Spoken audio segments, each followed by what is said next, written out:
আজকে যে বিষয়টি নিয়ে আলোচনা করব, থাম্বনেল এবং শিরোনাম দেখে আপনারা বুঝতে পেরেছেন।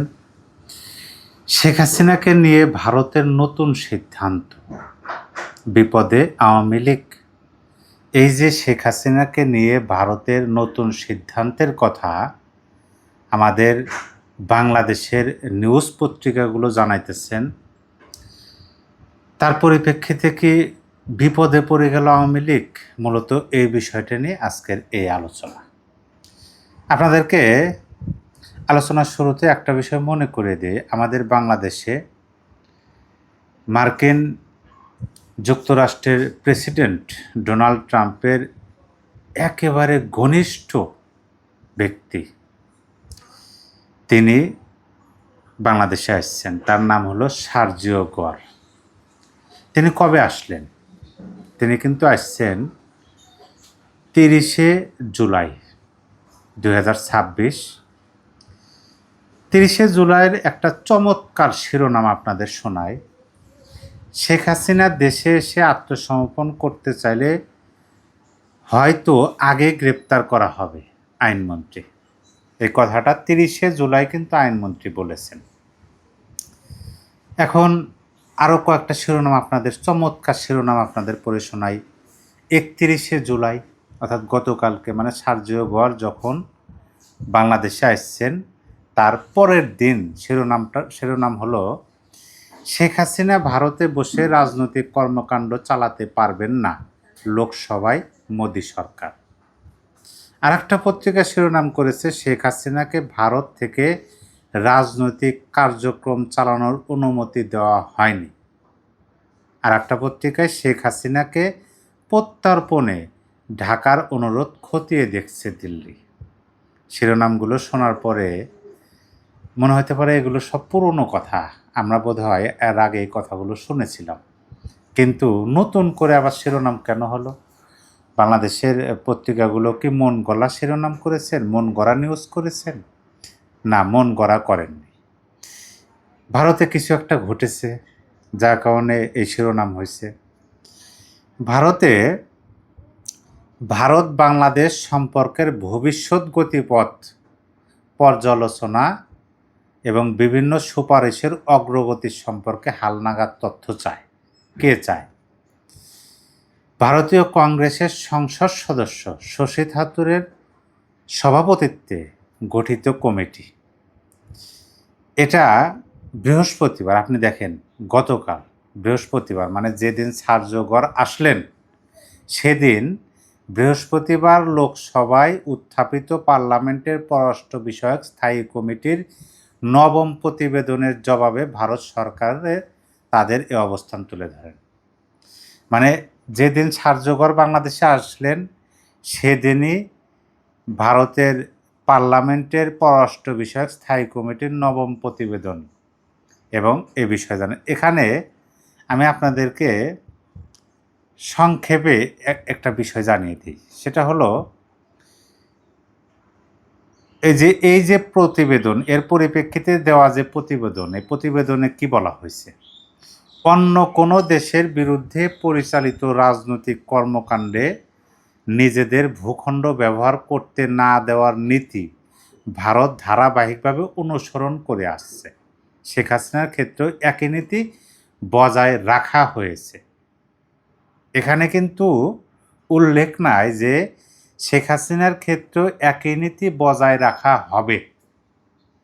এখানে উল্লেখ আছে বজায় রাখা হয়েছে, তার মানে অতীত থেকে এখন পর্যন্ত ওই একই নীতি, যে অন্য কোনো দেশের রাজনৈতিক কর্মকাণ্ড বা অন্য কোনো দেশের বিরুদ্ধে পরিচালিত রাজনৈতিক কর্মকাণ্ডে ভারতের ভূখণ্ড ব্যবহার এটা করতে দেওয়া হয় না। এইটা কিন্তু শেখ হাসিনার ক্ষেত্রেও বজায় রাখা হয়েছে, মানে পূর্ব থেকে এখন পর্যন্ত। তার মানে কি, শেখ হাসিনা কি এই অতীতে যেমন 30শে জুলাই, তার আগে 29শে জুলাই, 28শে জুলাই বা জুন বা তারও আগে শেখ হাসিনা কি রাজনৈতিক কর্মকাণ্ড করেছেন ভারতের ভূখণ্ড বসে? এখন বন্ধ করে দেওয়া হয়েছে? না, এখানে স্পষ্টভাবে বলা হয়েছে যে বজায় রাখা হয়েছে, অতীত থেকে এখন পর্যন্ত বজায় রাখা হয়েছে। আচ্ছা দেখেন, দ্বিতীয় ধাপে আপনাদের একটু আরও 2টা লাইন পড়ে শোনায়। বর্তমানে ভারতে অবস্থানরত শেখ হাসিনা দলের নেতাদের সঙ্গে ভার্চুয়াল বৈঠক করছেন, যেটা আমরা শুনি ভার্চুয়াল বৈঠক করেন। তার নামে বিবৃতিও দেওয়া হয় বিভিন্ন সময়। আওয়ামী লীগের ফেসবুক পেজ, অফিসিয়াল চ্যানেলে শেখ হাসিনার নামে বিবৃতিও কিন্তু চলে আসে। এছাড়া তিনি বিভিন্ন গণমাধ্যমে সাক্ষাৎকারও দিয়েছেন।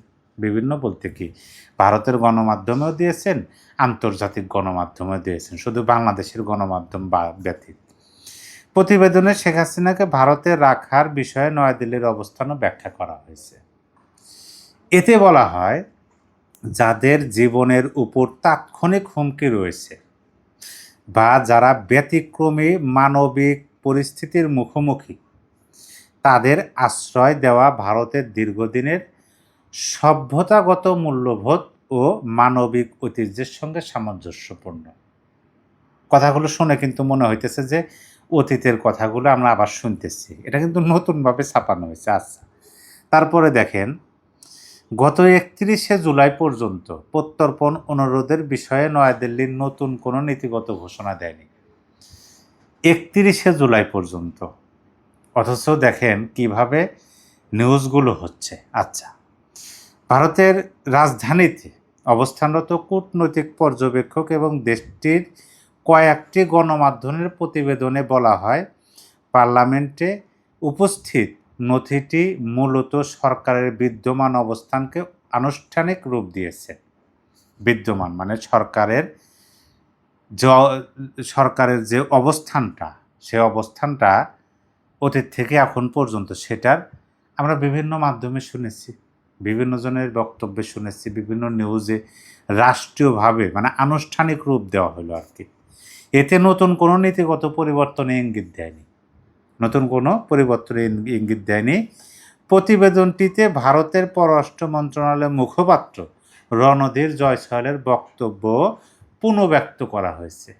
আমরা কিন্তু আপনাদের সামনে এর আগে তুলে ধরেছিলাম রণধীর জয়সওয়াল, ভারতের পররাষ্ট্র মন্ত্রণালয়ের যিনি মুখপাত্র, তার বক্তব্যটা কী ছিল? তিনি সংবাদ সম্মেলনে বলেছিলেন, বাংলাদেশের অনুরোধ ভারত পেয়েছে। এই যে বাংলাদেশের পক্ষ থেকে যে শেখ হাসিনাকে প্রত্যর্পণের বিষয়ে বিভিন্ন ধরনের অনুরোধ, চিঠি প্রেরণ, এগুলো তারা পেয়েছেন, যা যথাযথ আইনি প্রক্রিয়ার পরীক্ষা করে দেখা হচ্ছে। মানে অতীতের বক্তব্যটাই এই প্রতিবেদনে পুনঃব্যক্ত করা হয়েছে। তাহলে আপনি ভাবুন, মূল বিষয়টা কিন্তু আপনাদেরকে বললাম। তাহলে আপনি ভাবুন যে এই যে বিষয়টি, এই বিষয়গুলো কি কোনো পরিবর্তন বা আওয়ামী লীগের জন্য কোনো দুঃসংবাদ, এরকম কিছু কি মনে হয়? আমরা তো দেখলাম যে যা কিছু আমরা দেখতেছি, শুনতেছি, সকল কিছু আগে থেকে এরকমই। তাদের অবস্থান মানে ভারতের অবস্থান, ভারতের বক্তব্য এরকমই, তো কোনো পরিবর্তন হয়নি।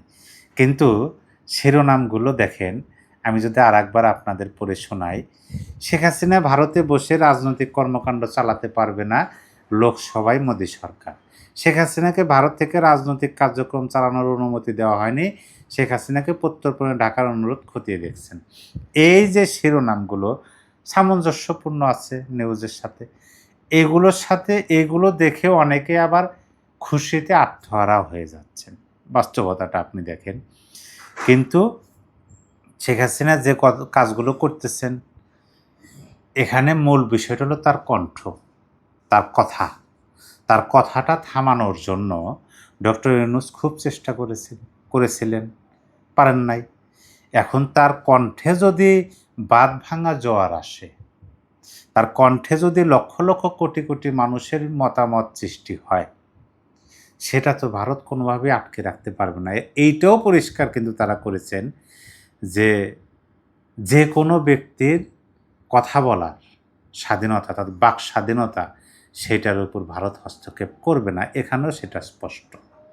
প্রিয় দর্শক, আশা করি আপনারা বুঝতে পেরেছেন যে শেখ হাসিনার বিষয়ে ভারতের নতুন সিদ্ধান্ত, মানে পুরাতন সিদ্ধান্ত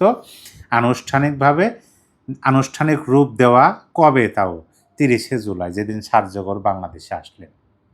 আর সেইটা নিয়ে বাংলাদেশে বিভিন্ন ধরনের নিউজ আরও যে বিভিন্ন পেজ চ্যানেল আছে তারা বিপদে আওয়ামী লীগ এই ধরনেরভাবে নিউজ করতেছেন, কিন্তু বাস্তবতাটা আপনাকে বুঝতে হবে, তারিখটা মিলাইতে হবে, সময়টা মিলাইতে হবে। 2 দিন আগেও করতে পারতো ভালো, 2 দিন পরেও করতে পারতো, বা এই যে 3 দিনের সফর সার্জিও, এই 3 দিনের সফরের আগে পরেও করতে পারতেন।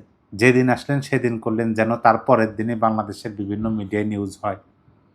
অবশ্যই তো এর পিছনে বড় ধরনের রাজনৈতিক খেলা আছে, এটাই আমার কাছে মনে হচ্ছে। প্রিয় দর্শক, এ বিষয়ে আপনার কিছু বলার থাকলে কমেন্ট বক্সে লিখে জানিয়ে দিতে পারেন।